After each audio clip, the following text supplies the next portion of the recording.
I've decided to start a new life without you." The words echoed through the elegant restaurant where our family and friends had gathered to celebrate my daughter's college graduation. My husband Gregory, after 28 years of marriage, stood holding his champagne glass, replacing the toast meant for Amelia with his shocking announcement. The room fell silent as forks stopped moving and every eye shifted between him and me, waiting for tears, anger, or a scene. Instead, I smiled and calmly said, "Congratulations on finally being honest. My name is Bianca Caldwell, I'm 54 years old, and until that second, I had flawlessly lived as the loyal wife and dedicated mother.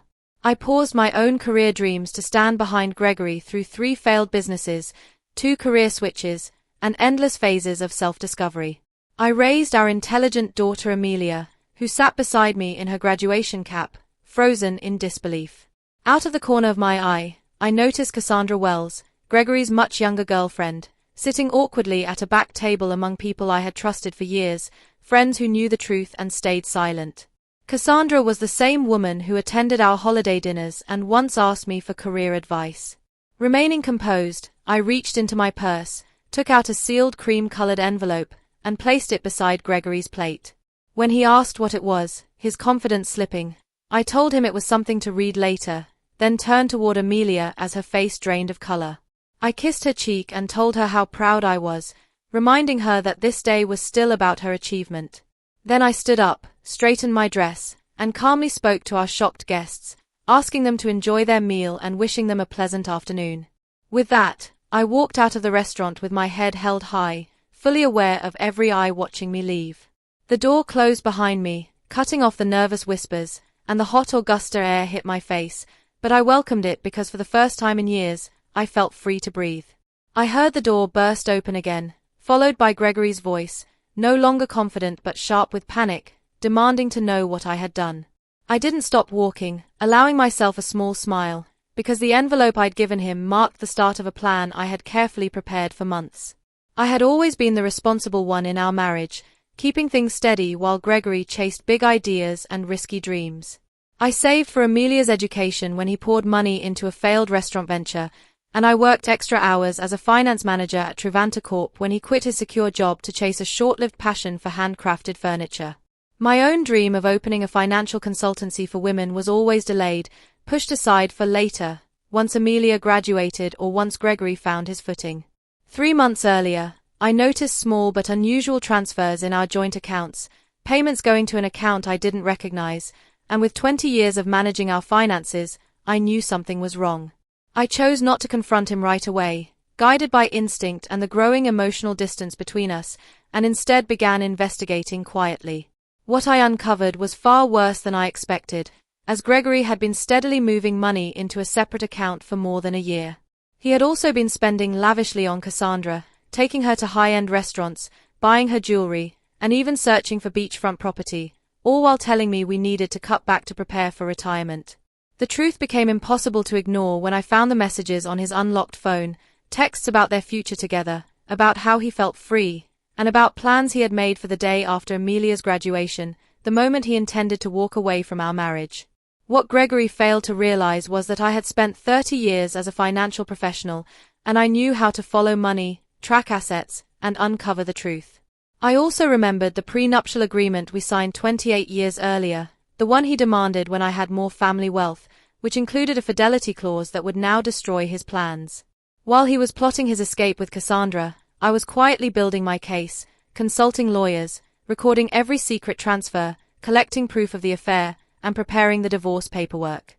I timed it carefully, knowing he would wait until after Amelia's graduation to protect his image, never expecting that I had already filed the papers that very morning, still hidden from public view. Instead of returning to the restaurant, I drove home to our large colonial house in Augusta's historic district, the same home he had already promised to Cassandra in messages he didn't know I had read. I walked inside calmly, surrounded by familiar photos, my father's old grandfather clock, and the worn leather couch where we once planned our future, knowing everything had changed. Upstairs, I opened the closet and found Gregory's clothes already packed into suitcases, hidden in the back for his planned exit the next day, and I couldn't help but smile at how predictable he had been.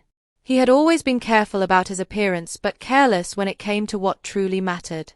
My phone kept buzzing with messages from friends at the restaurant, from Amelia, and even from Gregory's sister Diana, who had come in for the graduation, but I replied only to my daughter, reassuring her that I was fine, that this wasn't her responsibility, and that she should enjoy her big day, promising we would talk later and reminding her that I loved her.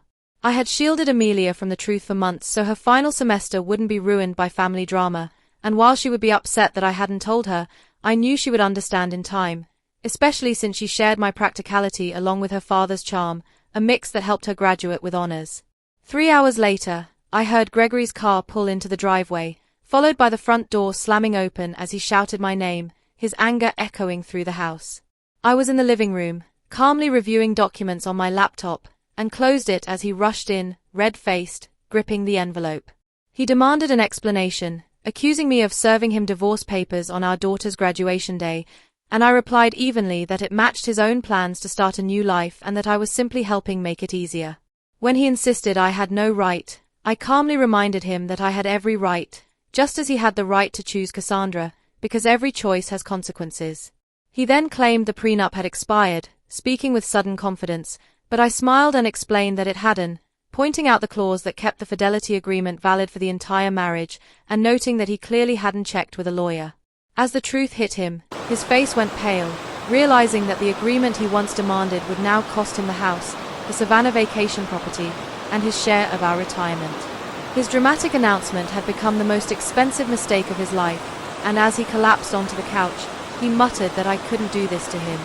"We built this life together, and you chose to end it," I told him, though not in the way he had imagined.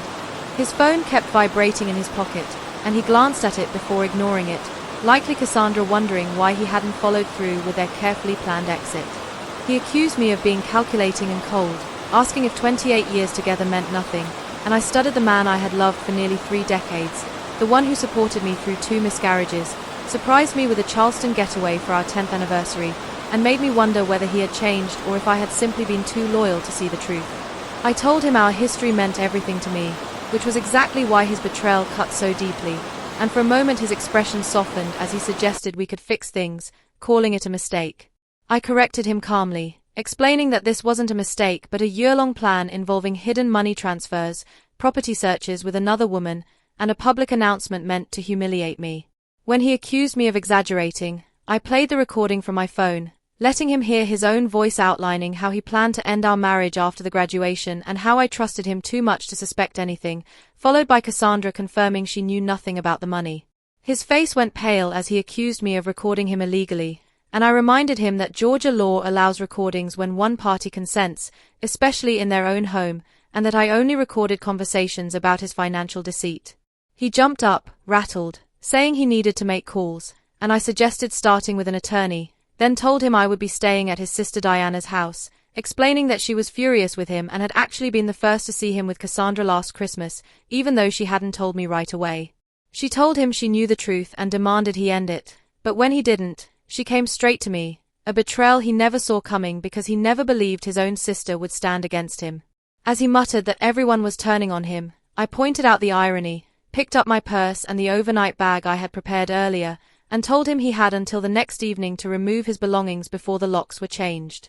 When he desperately called after me about how this would affect Amelia, my calm finally cracked and I warned him not to hide behind our daughter, reminding him he hadn't thought of her while planning a beachfront future with Cassandra. His phone buzzed again, and this time he groaned, admitting Cassandra had already moved into the apartment, which made me smile as I reminded him the lease he signed was never finalized due to credit issues after I personally handled the verification call. I walked out, leaving him to face the collapse of the life he thought he had secured. Diana lived in a cozy bungalow near the university where she taught literature, and when I arrived she pulled me into a tight hug, saying she had spoken to Amelia and asking if I was okay. I admitted I was better than expected as she led me to the kitchen where wine was waiting, and she shook her head in disbelief over Gregory's public scene at the restaurant. I explained that the humiliation was intentional, meant to corner me into silence, and as we settled into her sunroom filled with plants and books, Diana reflected on her brother's love for drama, admitting even she never expected him to go this far, especially given her own choice to live independently and focus on her academic life. Over the years, I had sometimes envied Diana's independence, and when she asked what I had placed in the envelope that shook Gregory so badly, I explained that it contained the divorce filing, proof of his financial manipulation, and the prenuptial agreement that would leave him with far less than he expected. Diana laughed dryly at the mention of the prenup, recalling how Gregory had demanded it years ago after receiving startup money from their father, desperate to protect what little he had, and she marveled at the irony. My phone rang and I saw Amelia's name, so I took a steadying breath before answering, only to hear her insist she was already on her way because Gregory was telling people I'd lost my mind and accusing me of planning everything for months, which didn't surprise me since he always reshaped stories to make himself the victim. I told her to let him talk because the truth would surface soon, and 20 minutes later she arrived in her graduation dress, makeup streaked with tears, collapsing into my arms like she used to after bad dreams and asking why I hadn't told her sooner. I explained that I didn't want to ruin her final semester or the day she had worked so hard for, and she admitted her father had already done that. We moved into Diana's living room, where Amelia finally heard everything about the affair, the hidden money, and the plans Gregory and Cassandra had made, and she confessed she'd sensed something was wrong but never imagined this. Diana gently reminded her that we often miss these signs in people we love, just as my phone buzzed with a message from my attorney confirming the emergency filing had been approved and the identified accounts frozen, leaving Gregory with only limited access to money. When I showed them the message, Amelia said he deserved it, though I reminded her he was still her father and that their relationship was separate from our marriage, even as she admitted she couldn't face him after he hugged her that morning while planning to destroy our family. The doorbell then rang, and when Diana returned with a tense look and said Gregory was there with someone else, I braced myself as she led Gregory and Cassandra into the living room. Cassandra stood awkwardly, shifting her weight and scanning the room, a 37-year-old woman nearly 2 decades younger than me, polished and confident in the way that comes from never having faced real struggle, while Gregory looked openly angry, his earlier panic replaced by fury as he demanded I end what he called madness, unfreeze the accounts, and talk things out like adults. Amelia immediately stepped in front of me, reminding him that reason would have helped before he chose her graduation day to announce he was leaving, and when Gregory claimed it didn't involve her, she shot back that destroying our family on her big day made it very much her business. Cassandra tried to pull Gregory away, but he refused to leave until I agreed to be rational, prompting Diana to point out that I was the only one acting rationally and that Gregory alone had caused this situation. I stayed seated, quietly observing, aware that for years I had been the one fixing problems and keeping the peace, a role I was done carrying. I explained calmly that the accounts would stay frozen until the preliminary hearing in 3 days, when a judge would decide the next steps, and when Gregory panicked about how he was supposed to manage until then, I reminded him of the personal account he had been secretly funding for over a year. Cassandra instantly turned on him, shocked to learn about the hidden account, revealing he hadn't been honest with her either, but Gregory brushed it off and accused me of being vindictive and out of character, to which I replied evenly that perhaps he had never truly known me at all. Just as I apparently never really knew you, I said, meeting Gregory's gaze. Amelia turned to Cassandra, asking if she had known he planned to announce it at her graduation, and Cassandra, looking genuinely ashamed, admitted she thought it would be a private conversation with me and that the public announcement had been unexpected. Gregory shot her a hurt look, showing cracks in their supposed unity, and Diana firmly told them both to leave. Gregory pleaded with Amelia, trying to explain that relationships change, but my daughter's face hardened in a way I had never seen. She called him a coward for not giving me the dignity of a private talk and for stealing from our family while she worked 2 jobs to pay for her textbooks. Gregory paled, trying to argue, but Amelia cut him off, demanding he leave because she couldn't bear to look at him. The silence was heavy as they exited, Cassandra trailing behind him, and Gregory threatened that this wasn't over. I met his eyes steadily and told him he was welcome to try. After they left, Amelia collapsed onto the sofa beside me, crying, and I wrapped my arm around her, reminding her that standing up for what's right can be painful. Diana brought us fresh wine, toasting to new beginnings, and I agreed, knowing this ending was truly a start of something new. The preliminary hearing was held on a rainy Tuesday morning in a modest courtroom. I arrived with my attorney, Philip, while Gregory showed up with a young associate from a corporate law firm, clearly unprepared for family court. The judge, an older woman with sharp eyes and no patience for theatrics, examined the prenuptial agreement carefully and confirmed it appeared valid, asking Gregory's lawyer if he intended to contest it.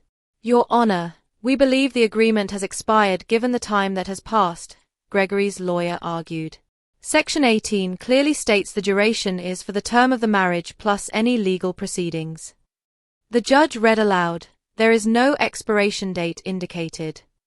Gregory leaned forward, whispering urgently to his lawyer, who looked increasingly uneasy. The judge continued, "The evidence of systematic fund transfers appears to violate financial disclosure requirements in Section 23. She glanced through the papers and added, "I am ruling to maintain the freeze on joint accounts pending full financial discovery. Mr. Caldwell's personal account will remain accessible, and the family home will remain in Mrs. Caldwell's possession during proceedings, as stipulated in the prenuptial agreement's infidelity clause." Gregory's face turned deep red as he muttered, "This is outrageous," earning a stern look from the judge. "Mr. Caldwell, I suggest you review the agreement you signed more carefully. This court will reconvene in 30 days for the full hearing after discovery is complete." In the hallway afterward, Gregory caught up to me, pleading for a reasonable conversation, citing our 28 years together. I replied calmly, "It counted for everything, until you decided it didn't," and walked away, leaving him to absorb the weight of his choices alone. Word spread quickly among friends. Some called to offer support, others to gossip, but I maintained dignity, simply stating, "Gregory and I are separating. These things happen." Meanwhile, his carefully crafted image of success and devotion crumbled. The financial freeze prevented him from fulfilling promises to Cassandra, the beachfront property they planned fell through, and the luxury car deposit had to be cancelled. 2 weeks later, Diana called, her voice amused. "Have you heard the latest? Cassandra moved out." I wasn't entirely surprised, though I had to admit the speed was impressive. Apparently, Cassandra had discovered that Gregory's business wasn't as successful as he claimed and that the substantial savings he boasted about didn't exist. She told her friend Jennifer she hadn't signed up to date a man with financial problems, and I couldn't help but laugh. Gregory had always been good at creating illusions. Meanwhile, I was rebuilding my life, supported by the financial security I had always maintained separately from our joint accounts, which gave me freedoms he hadn't anticipated. I rented a small downtown office and began setting up the consultancy I had dreamed of for years, starting with 2 clients, women going through divorces, and quickly expanding through word of mouth. I specialized in helping women navigate finances during major life changes, divorces, widowhood, or career shifts, finding fulfillment in a way my corporate job never had. Amelia, who had accepted a marketing position in Charleston, called often, telling me how proud she was, and I explained that I was simply helping women prepare for what life might throw at them, experiencing the empowering satisfaction of being valued for my expertise rather than caregiving. The final divorce hearing fell on what would have been our 29th anniversary, a symbolic close to nearly 3 decades of life together. Gregory arrived looking haggard, his business struggling without my guidance, and Cassandra long gone, dating a real estate developer in Savannah. Most of our mutual friends had distanced themselves from him after learning the truth. The judge upheld the prenuptial agreement in full, leaving Gregory with only his personal possessions, his failing business, and the funds in his private account, barely enough to secure a small apartment after paying his attorney. I kept our home, my retirement accounts, and 70% of our joint investments, exactly as the prenuptial agreement allowed in cases of infidelity. The irony was satisfying. The very document Gregory had insisted on to protect himself had become his undoing. As we left the courtroom, he approached me quietly, admitting he had made a terrible mistake and asking if there was any chance to reconcile. I interrupted gently but firmly, telling him the door was closed, and he nodded, for once seeming to understand. "I hope you find happiness, Bianca. You deserve it," he said, perhaps the first honest words he'd spoken to me in years. 6 months later, my consultancy, Caldwell Financial Transitions, was thriving. I had moved into a larger office, hired 2 associates, and specialized in helping women secure their financial futures through major life changes. Amelia visited often, proud of what I had built, and remarked that if Dad had been honest from the start, he might have kept half of everything. I explained that sometimes people can't see beyond what they want in the moment. The woman who had once only been Gregory's wife and Amelia's mother had discovered a new identity: mentor, business owner, and advocate. The envelope I had handed Gregory at the restaurant had been more than a plan for escape. It had opened a door to reinvention. In securing my financial independence, I had reclaimed something far more valuable: myself.